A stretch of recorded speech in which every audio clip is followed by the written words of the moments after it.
Tebboune en France, une contrebalance de l'effervescence des liens franco-marocains?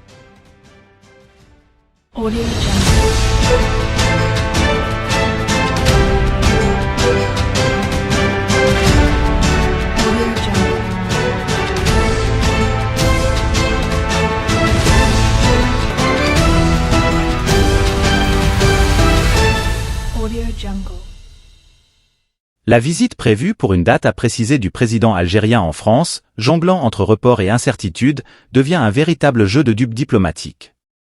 Les spéculations, quant à elles, vont bon train, certains observateurs liant cette visite au rapprochement entre Paris et Rabat, tandis que d'autres minimisent son impact sur ces liens déjà renforcés. La visite tant attendue du président algérien, Abdelmadjid Tebboune, en France, reportée à maintes reprises, continue de tenir l'opinion publique en haleine avec ses rebondissements. Prévue pour une date à préciser entre fin septembre et début octobre, elle semble être devenue une sorte de jeu de cache-cache diplomatique, juste à temps pour pimenter l'élection présidentielle en Algérie, sans saveur aucune. Reste à voir si cette visite se concrétisera un jour ou si elle restera dans les limbes de la diplomatie internationale, comme un fantôme hantant les corridors de l'Élysée. En outre, plusieurs observateurs soulèvent des interrogations sur la raison et le timing de cette visite, alors que les relations entre Paris et Alger traversent une période de turbulence constante et que l'Hexagone s'engage activement dans le rétablissement des relations avec le Maroc. La question du Sahara s'impose également, est-ce une tentative désespérée pour essayer d'influencer l'avis de la France vis-à-vis du dossier avant qu'il ne soit trop tard, ou simplement une stratégie de diversion? Pour le professeur de droit à la faculté des sciences politiques, juridiques, économiques et sociales Rabaswissi, Abbas El-Wardi, il s'agit de l'une des visites envisagées par le président algérien, sous l'égide des orientations des groupes militaires algériens, et qui semble être motivée par le désir de perturber le sentiment de positivité entourant la question marocaine, notamment celle du Sahara, en la soulevant sur une plateforme européenne via la France. Ce pays entretient des relations traditionnelles avec le Maroc, mais aussi des relations qui ont connu des hauts et des bas avec l'Algérie.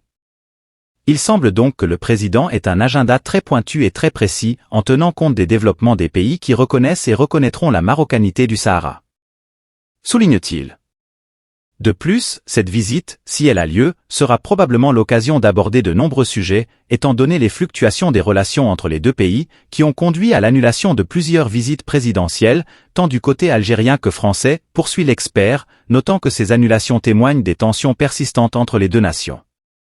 Il affirme ainsi que l'ambiguïté entourant la diplomatie algérienne, notamment son ingérence dans les affaires internes des pays voisins et éloignés, justifie sa non-recevabilité sur la scène internationale, rappelant que cette situation est particulièrement notable au Mali et dans d'autres pays qui cherchent à se libérer de cette influence néfaste.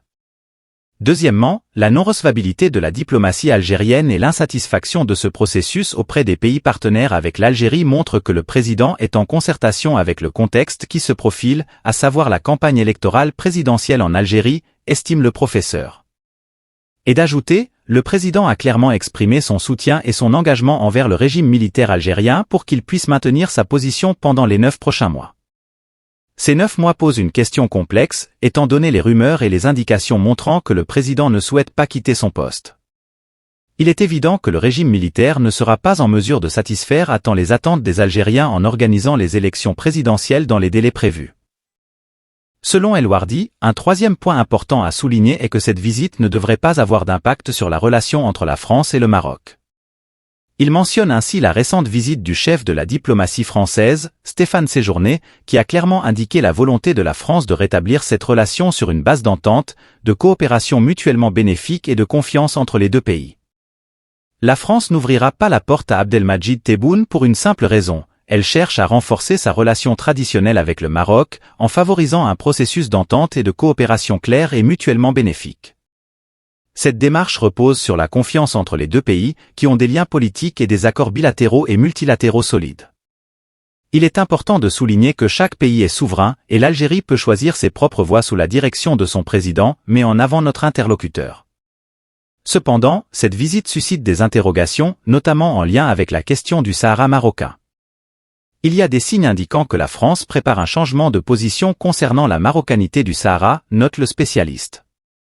Cette déclaration, émanant de l'Algérie avant le début de cette visite, doit être prise en compte. Cette visite est légitime, mais elle ne devrait pas impliquer la France ni critiquer son positionnement souverain. Paris doit ainsi être vigilante contre toute manipulation de l'Algérie visant à attaquer la question du Sahara marocain, conclut professeur El Ouardi.